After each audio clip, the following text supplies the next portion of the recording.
Bijouterie Panso mividy volamena, mivarotra sy manamboatra firavaka volafotsy sy volamena. Tiara manolotra anao ny logité.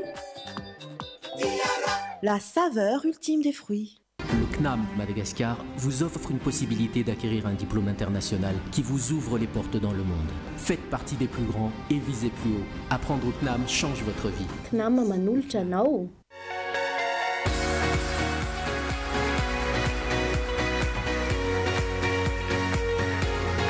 Esmia manolotra anao. Telma, safidiky numéro 1 malagasy manolotra ho anao.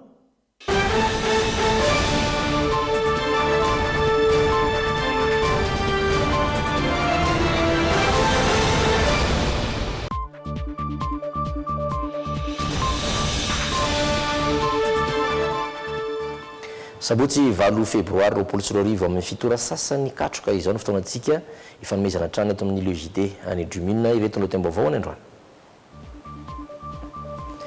Tratekin'ny polisy ny sy andrimasom-pokon'olona alina ny lehilahy telo nitondra rongony telo gony tetỳ Akorondrano-Atsinanana tafapiritsaka ny iray. Tsy mbola misy manaiky ny anitorana ny tambariny anaovana ilay tetika asa tanamasoandro roapony any Ambotrimanjaka sy ny manodidina. Tokony hitovy zo ireo zaza manana fahasemanana sy ny tsy manana fahasemanana. Tafatsanga ny fikambanan'ireo malagasy sy nandrato fianarana tany Japon izay antsoina hoe Kakehashi Madagascar. Ary any ivelany any Japon tsy maintsy natoka-monina ka tsy mahazo mivoaka ny sambo ireo mpandeha 703 ao anatin'ilay sambo lehibe mpitondra mpizahatany antsoina hoe Diamond Princess. Isan'ny atolotra anareo sy hiarantsika ato anatin'ny logité ireo rehetra misy vaovao maro hafa koa nefa ankoatr'izay andeha hiaraka avy hatrany amin'ny alahionina isika.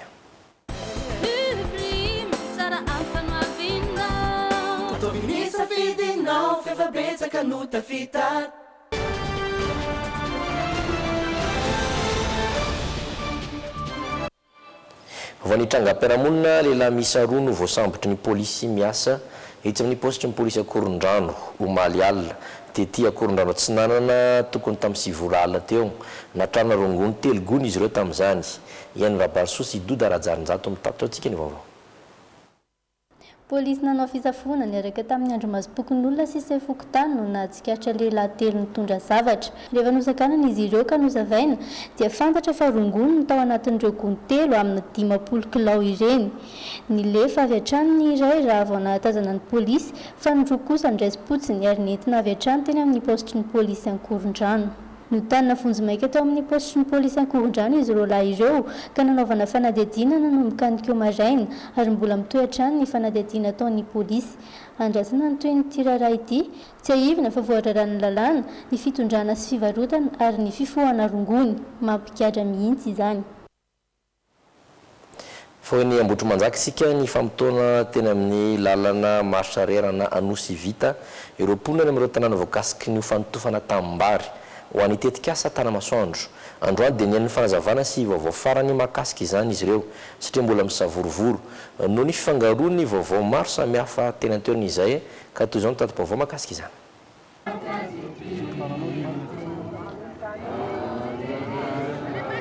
Fotoam-bavaka no nanomboana ny fotoana androany tetỳ Anosy Vita Ambotrimanjaka. Fotoana fanaovan'ireo mponina avy any Ambotrimanjaka, Anosy Bezaivola, Ankadimanga ary fiombonana isaka ny sabotsy toy izao mba anehoana firaisan-kina amin'ny fanoherana fanotofana ny tanin'izy ireo mba hanaovana ilay tetika asa tanamasoandro. Mazava be ny afatray dia ny hoe tsy ny fampantrona, tsy ilay tetika asa, tsy ilay projet présidentiel na les nouvelles villes na les projets tanamasoandro ny toerinay fa kosa le fiveloman'olona analikisa satria izao ny antony tsy ilay olona mamboly vary ihany ingeny mihinana vary anatin'io aoka taditsika tsara fa io no anisany stabiliser na hoe mitazona ny vidim-bary tsy hiakatra rehefa anatina période de soudure ohatran'izao.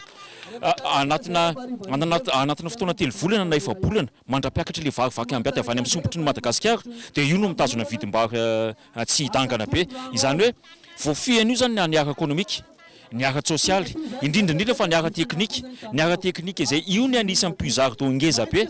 Izany hoe io zany ny fivirena rano rehefa tondraka an-drano rehefa avodraony ny orana dia ao daholo ny orana no mivarina mba tsy hampitondraka ny tanàna any. tsisy ambadika politika.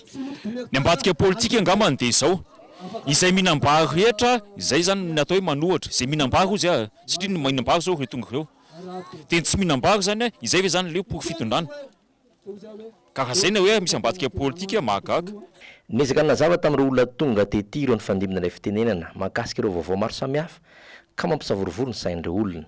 Mandeha be feony hoe nanendrena ministra lefitra moa iarana ity iny fa tsy hoe feo mandeha fotsiny fa iorana manio izay ny fahinon'olona azy dia hoe hidina tia toerana atoato manaitra anatin'ilay izy tonga dia ny hoe hidina anototra sy ny hoe hidina andavatrandr'olona voalohany indrindra be dia be ny solitena mpanjakana efa tonga ty nanao fidinina fotony ty naka an'ilay hoe fakan-kevitra Ambohitrimanjaka hoe inona ny hevitra Ambohitrimanjaka efa notenenina tamin'izany hoe ampitao zany hoe zay zany le anketa iny komodo no nandeha fa tsisy fanekena dia izay le valikafatra makany fitondram-panjakana izay ny hoe izay dia mangataka ny amin-drana n'le tetikasa tany-masoandro zay zany mbola tsy tonga ty avoakana Ambohitrimanjaka hatramin'izao fa ny zava-nisy dia ny hoe mitsangana ny guichet unique teo amin'ny village voire guichet unique satria nilazaina tamin'izay fotoana izay efa nisy nanaiky ankehitriny na le village voire tsy hita zinanjavonany tsy hita hoe aiza marina le olona lazaina fananaiky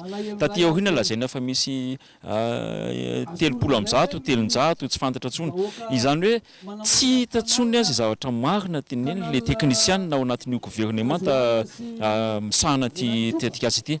Hatreto tsy manaiky ny anotofana ny tanimbary ny roaponina eny Ambohitrimanjaka anosy be izay vola Ankadimanga ary Fiambonana mba hanorenina ireo tanàna vaovao anatin'ny tetikasa ny fitondrana antsoina hoe Tanamasoandro. Vao ny asa fanaovan-gazety dia mihamaro amin'izao fotoana ireo manjery sy gazety misy eto Madagasikara samy manana ny tanjony izy ireo eo amin'ny fampitana vaovao mbola vitsy anefa ireo amorona kokoa amin'ny fitondrana fampandrosoana ny firenena. Antony indray nahatonga ity gazety vaovao antsoina hoe soratra ity tahaka ireo gazety rehetra ny endrika ivelany. Miara-dalana izy ireo ihany koa ny site web antsoina hoe AMP izay ahitana vaovao samihafa mifototra amin'ny fampandrosoana. Nampafantarina omaly ny fisiany izay arahoary izany. Zay ny antony itsonay hoe hiaraka zay tsy manao politika tsy manana firehana hoe anao inona fa hiaraka hiasa daholo amin'ny rehetrarehetra mba hiroborobo indrindrindrindra ampandroso firenena. Nenay ny tena ampandroso ny firenena tena tandroanay satria tsy na miletika amin'ny firenetsika miletika lalina be ka manana andraikitra mpanao gazety tsika rehetrarehetra hoe ahoana no atao ho avely iletika eo ve ty zavatra ty fa andao hiaraka tsika hiaraka hiasa andao anampy koa andao tompona andraikitra zay tokony ho ampiana hoe hiasa fa tsy lasa tsony ny situation amin'izao fotoana izao raha ny jerentsika. Aoriny dokam-barotra manasaraka ny actu moa zany dia mbola naraka avao mahakasika ny asa fanaovan-gazety itsika sy vaovao maro samihafa dokam-barotra ary.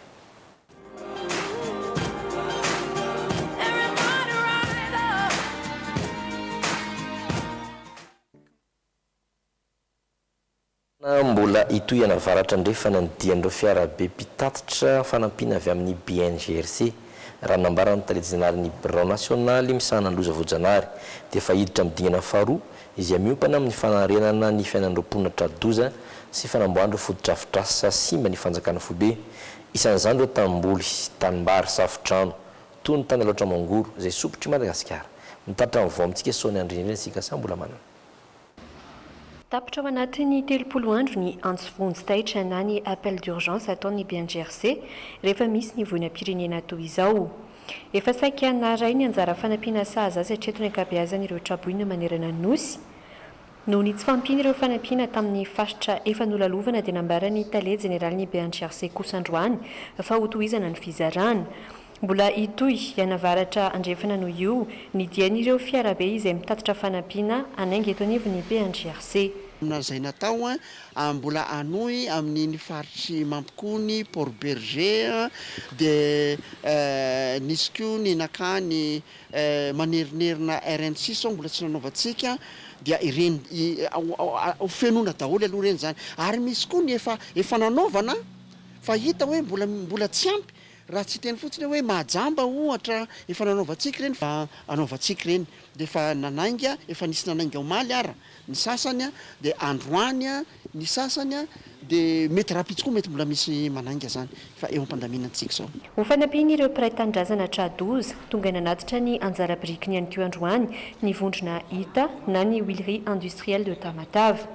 Fanampiana maro sosona no nentin'izy ireo nandritra izany. Lolotra vary 4 tonnes, siramamy 500 kg, dia menaka 102 litres, miaraka amin'ny savony 510 morceaux. Ho an'ny atolotra ho an'ny BNGRC moa izay atao amin'ny anampiana an'ireo trabona sy mpiray tanindrazana. Nambarany Italia Jeneralny Birao Nasionaly misana ny loza voajanahary androany fa efa hiditra amin'ny dingana faharoa izay miompana amin'ny fanarenana ny fiainan'ireo mponina tradozy sy ny fanamboaran'ireo fotodrafitrasa simba ny fanjakana Foibe atoato. Isan'izany ireo tanimbary safotrin-drano toy ny tany aloatra mangoro izay sopitry Madagasikara. Mbola izy ny tomba nataon'izy ireo mikasika ireo tanimboly simba hamaritana ireo filana amin'ny masomboly izay iandraiketana ny ministera tompon'andraikitra. Pedi sosialy hatrany mitaky ny mbanana n'ireo zaza trapasembanana zo eo anivon'ny fiarahamonina ny ASPC na Action solidaire pour les paralysés cérébraux izay fikambanana ray aman-dreny mananjanaka misy fahasembanana noho ny fahavoazan'ny atido. Maniry izy ireo mba anampiana ireo zaza ireo tahaka ny zaza salama rehetra. Mila mifanohana amin'izay malalatanana araka izany izy ireo. Iany Rabarso sy Doda Rajaranjato. Ankizy mahery telopolo amin'izao fotoana no anatin'ny fikambanana SPC na Action solidaire pour les paralysés cérébraux. Zaza ambolana ka hatramin'ny 12 taona izy ireo. Fahavoazan'ny atido ka mahatonga tsy fahatombanana ara-batana sy ara-tsaina no mahazo azy ireo. Teraka avy amina fianakaviana sahirana avokoa ny ankamaroan'ireo zaza ireo. Ny fampahatongavana ny zaza paralysés cérébraux mba ho maleo be dia izay ny antoko sy ny fikambanana zany araka izany dia mifanohana zahay, mifanohana na amin'ny fomba hitaizana ny amin'ny resaka fampitaovana ny ankizy indrindraindrindra ny accès any amin'ny resaka fitsaboana satria maromaro amin'zareo ireo zaza ireo mbola mihinana fanafody satria misy mifanintona ny ankamaroany. Ny rééducation no anisan'ny zavatra tsy maintsy ataondreo ankizy trapahasembanana ireo isan'andro. Antony misy fihetsika maro ilaina amin'ny fiainana andavanandro no tsy vitan'ny ankamaroan'izy ireo, manomboka amin'ny fampidirana sakafo ambava izany. Ankoatra izay, miezaka hatrany ny fikambanana mba hizara ireo fomba rehetra azo atao amin'ny falifaliana ireo zaza ireo. Ao anatin'izany ny fitondrana azy ireo mitsangatsangana, tanjona ny mba hampiaina ireo ankizy ireo toy ny ankizy rehetra. Ny fiarahana moa zany hifampizarana ny fombafomba mety azo atao hitaizanan'ilay ankizy fihetsika andavanandro, ny fomba fametrahana n'ilay zazakely izay anisany mahadiso ny ankamaroany ny olona manana zaza sembana zany le mapetraka an'ilay zaza ao am-pandriana fotsiny tsy entina mivoaka mihitsy. Dia izay zavatra izay zany no mba hialany ato amin'ny fikambanana dia mba mifanampy mifanohana dia mba atao migioka n'izay zony mba mahita ny zaza mitovy taona aminy ankizy dia mba entina mivoaka, entina mitsangatsangana. Izay zao efa tany amin'ny parka Tsimbazaza tsotsotra satria izay mbola vao miandoha dia zavatra ohatr'izany zany ny ilana itoana indrindraindrindra koa mifanohana ny ray aman-dreny fa le fanampiana avy any ivelany mba olona mahay mangoraka an'ilay zaza ohatra mahazo an'ireo zazakelina ireo zany ny tena anisany ifampiresahanay. Mbola maro ny ezaka tokony hotratrarina ahafahana manatanteraka ny tanjona amin'ireo zaza trapahasembanana ireo. Efa misy ireo fikambanana malala-tanana no efa manampy azy ireo amin'izao fotoana izao ary mbola mangataka hatrany amin'ireo tsara sitrapo mba hifanometanana amin'ny fikarakarana ireo zaza ireo. Mandray tanana ireo izay maniry ny ampiditra ny zanany ao anaty fikambanana ihany koa izy ireo. Fatafatsanga rahitriny ny Kakeha sy Madagasikara fikambanana izay vonona roa mpianatra malagasy nandrato fianarana tany Japon. Tany izy ireo no mpanelanelana namafy ny fiara-miasa eo amin'ny firenena roa tonta isanao natrika izany fampahafantarana izany androany ka mitaritra antsika ny vaovao so ny andrendrina sika sambola manana nampahafantarina tamin'ny fomba ofisialy androany Kakehashi Madagasikara fikambanana izay ivondronan'ireo mpianatra malagasy mandranto fianarana tany Japon tamin'ny alalan'ny vatsim-pianarana AB Initiative. Misy 30 eo ireo mpikambana, misy ny efa eto Tanindrazana, ao kosa ireo mbola manohy ny fianarany any Japon sy ireo malagasy mipetraka any amin'ny firenen-kafa toy ny any Frantsa sy Angleterre. Tanjon'ny fikambanana ny hompanelanelana hanamafisana ny fiara-miasa eo Madagasikara sy Japon. Mitondra ny expertise anay izay nianatra tany pendant 2 ans nafantatra tsara an'ilay culture sy ny fomba fiasan'ny zareo dia iny no tianay ampitaina amin'ireo mpandraharaha malagasy izay liana teo hoe mokatra hoe andefa produit any Japon ny anankiray dia ho an'ireo investisseurs japonais izay te ho tonga ety fa tsy mahafantatra tsara ny hoe ahoana ny fandehanany ety Madagasikara ohatra na hoe ahoana fomba fiasantsika dia misy ny karazana mise en relation zany izay manao plateforme de mise en relation entre ny Japon sy Madagasikara. Ho an'ity taona 24 ity dia misy 4 ireo hetsika ataon'ny Kakehashi Madagasikara. Isantatra izany ny famelabelarana sy famizarana traikefa indrindra mikasika ny fomba fiasan'ireo japonais ataon'ny volana aprily ho avy izao. Fa hetsika hafakely tsy fahita eto amintsika no taterinay manaraka eto indray hetsika na orinasa iray izy io izay fangaroa ny hetsika sy fanentanana ary fampoazana ny maha izy ny mpiasa tsirairay tao amin'ity orinasa ity nisy ihany koa ny fanomezana azon'ireo mpiasa tsara vintana sy nahafatrapo toy izao izany. Vous allez pendant 10 secondes crier avec beaucoup de fierté. Nanomboan'ny fotoana teto ny fanentanana ny velaran'ny maha-olona izay niarahana tamin'ny Tokarajon manam-paiza manokana momba izany. Lohevitra amin'ny velabelarana tamin'izany ny fahasahiana sy ny rispo. Nisy ny fijorona vavolombelona sy fampizarana ary fotoana ny alana sasatra.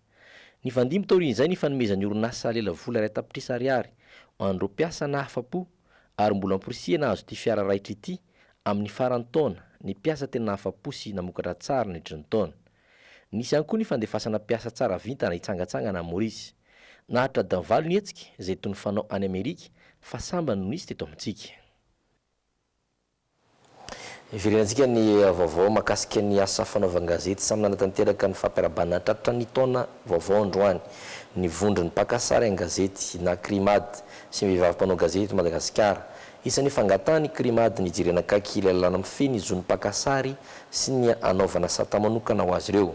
Ho an'ny fikambanana mivavy mpanao gazety kosa dia mitoy ny ezaka mba hamatian'ny asa fanaovan-gazety tanjo ihany koa ny androtsaka solotena amin'ny fifidianana ireo vaovao andrafitry ny lafitry ny mpanao gazety. So ny andrendreny sika sambola manana. Isan'ny olana sedrain'ireo mpakasary an-gazety hatramin'izao ny tsy fisiany famaritana mazava ny toerana ho an'ny daholobe en droit public sy ny toerana voatokana en droit privé amin'izay fakana-sary izay. Efa nasiam-panovana ihany io lalàna mifeny fakana-sary an-gazety io sy ny zony mpakasary eto amintsika. Hatramin'izao anefa dia mbola mihitsika eo nanivo ny anteny mirandoolo ilay lalàna. Angatany izy ireo noho izany ny andiniany io. Eo ihany koa ny anajan'ireo mpakasary mandritry ny fotoam-piasana indrindra rehefa raharaha mamay eny an-kianja hoy ny filohan'ny Crimade androany. Dia afarako foana fa ny asa fanaovan-gazety zany amin'ny resaka sary dia tovy tanteraka amin'ny resaka mpitandro ny filaminana. Ny mpitandro ny filaminana raha manatanteraka ny asa ny eny an-dalana eny dia tsy azonao atao no mikitika ny basiny, tsy azonao atao no mikitika ny fitaovana eny an-tanana. Raha ny lalàna mihitsy zany ohatr'izay mihitsy tsika mpanao gazety ny fitaovantsika tsy azon'olona hafa ankoatrantsika kitikitiana rehefa miasa tsika. Fa ny zavatra voakantsika rehefa avy eo ny tokony anaraka lalamifeha ny fifandraisana sy ny fanaovan-gazety. Ny zavatra ilainay fotsiny amin'ny fanatanterahana ny asanay dia tsotra fanajana izy satria nahoana samy manao ny asany na ny mpanao gazety na mitandro ny filaminana rehefa misy vaovao mitranga. Manodidina ny 570 eo izao ireo mpakasary an-gazety mandrafitra ny collectif des reporters d'image de Madagascar. Nanatanteraka fampiarabanana tratra ny taona vaovao tety amin'ny Pietra Analakely izy ireo androany. Eo amin'izay asa fanaovan-gazety izay ihany dia androany ihany koa no niara-paly ho fampiarabanana tratra ity taona vaovao 24 ity tetsy amin'ny coup d'état ny fikambanam-be ny vehivavy mpanao gazety eto Madagasikara. Fotoana nanaovana jery-todika ny taona lasa ary nametrapetrahana ihany koa ireo vinakasa ho tanterana amin'ity taona ity. Isan'izany ny fifampizarana traikefa mba hamatiana ny asa fanaovan-gazety. Tanjona ihany koa ny androtsaka solotena amin'ny fifidianana ireo birao vaovao andrafitra ny ho lafitry ny mpanao gazety eto Madagasikara araka ny fanazavany Flony fikambanana. Isy formation zany hoe resaka communicateur sy journaliste dia hoe inona ny tediavinareo dia inona ny tediavinay, zay no thème-n'ilay izy. Entre journaliste sy communicateur, inona ny tediavinareo, inona ny tediavinay, zay ny formation anankiray ialana. Misy ihany koa formation amin'ny pratique familiale essentielle izay efa miara-miasa amin'ny UNICEF tsika. Anao caravane tsika mois d'août, caravane d'une semaine. Andeha zany amaritra lalana dia na amin'ny lalana iny tsika anetana. Dia rehefa manetana eny an-dalana eny tsika dia ho hita hoe inona zany ny afatra apitaina dia iza miara-miasa amintsika amin'ny fanentanana. Zay ny eo amin'ny lafiny formation dia ilay teo moa ilay seho no teneniko mialoha teo. Nafana ny fiarahana ary tsapa tokoa ny firaisankina ny vehivavy mpanao gazety eto Madagasikara, ny Masoandro Nody no nampalahelo teto.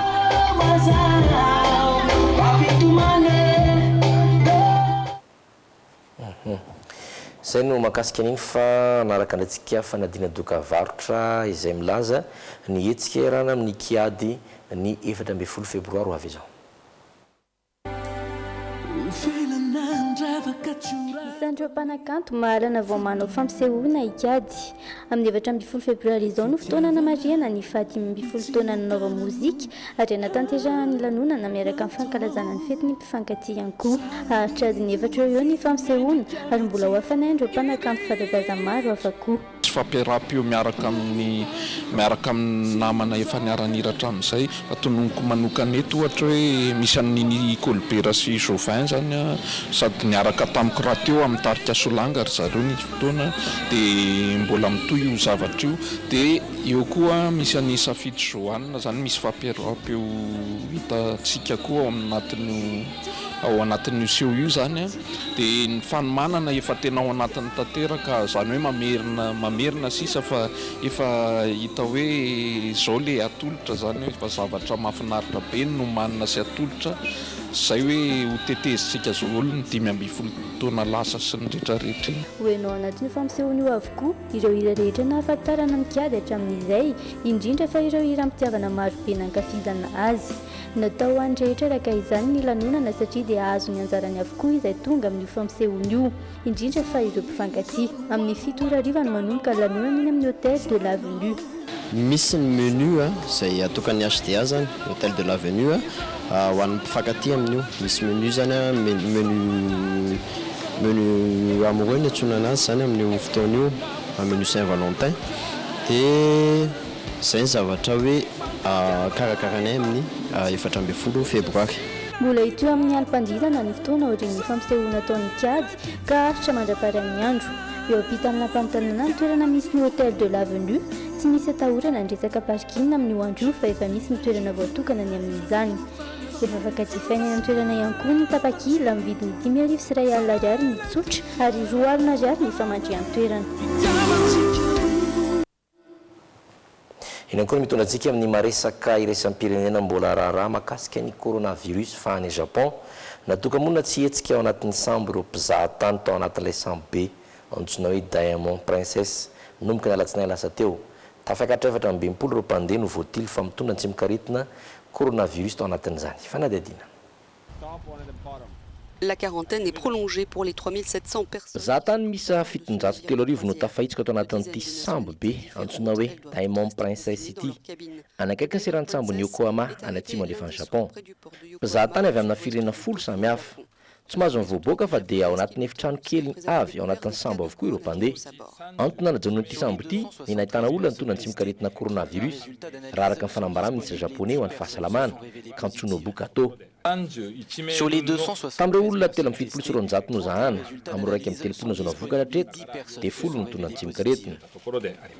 Nampidinina ny sambo avy hatrany ireo mpandeha 10 ireo izay ahitana Australiana vavy raha araka amin'ny fanazavana ministry ny rahambahiny Australiana Marise Payne. Manamafy fa amin'ireo Australiana anatin'ny sambo dia 2 no hita fa nitondra tsy mikaretina efa tsaboina amina hôpitaly any Japon izy ireo.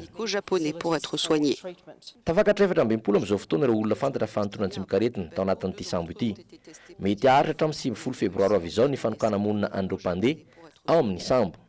Any Chine kosa dia mararina coronavirus miisa 2,700 no sitrana ka nandaony hôpitaly nomboka ny 1 Desambra no mankaty raha araka ny fanambarana fotoanana sinoa. Ankoatriny any Chine dia olona manodidina 200 avy amin'ny firenena 20 eo no fantatra fa mitondra tsy mikaretina. Isan'izany i Belgique izay nahitana zokiola iray vo ka efa tsaboana amin'ny hôpitaly universitaire Saint-Pierre any Bruxelles amin'izao fotoana. Nahitana Tsimikaretina izy tao amin'ny fitilinana dia tsy nahitana soritra retina azy. 7 izao ny voan'ny coronavirus any amin'ny continent européenne ary 9 any Royaume-Uni. Raha ny antotanisa farany any Chine dia tafakatra 27 namoa ny ainy hatreto, izay nahitana Amerikanina iray no tsaboana tany Wuhan. Any tsy sinoana moa ny ainy hatramin'izao. Iatoko anaty dokam-barotsika dia anaraka ireo azanam-pandarana telo no manana eo anao ho any androany sabotsy. Anomboantsika an'izany rehefa avy eo ny hita hafakely iresahana mikasika ny fitaovam-pitaterana kodiaran-droa na moto. Ao anatin'ny solita kosa ny toy n'ilay fiangonana hafakely ny Etazonia omaly no arantsika. Ary ny ianao andro presenanao vavaka ny androany nasaina ny hira misy hoe vavaka ny olona. Ary dokam-barotra no anarano andreo aza misaraka aminay. These days I don't feel like me.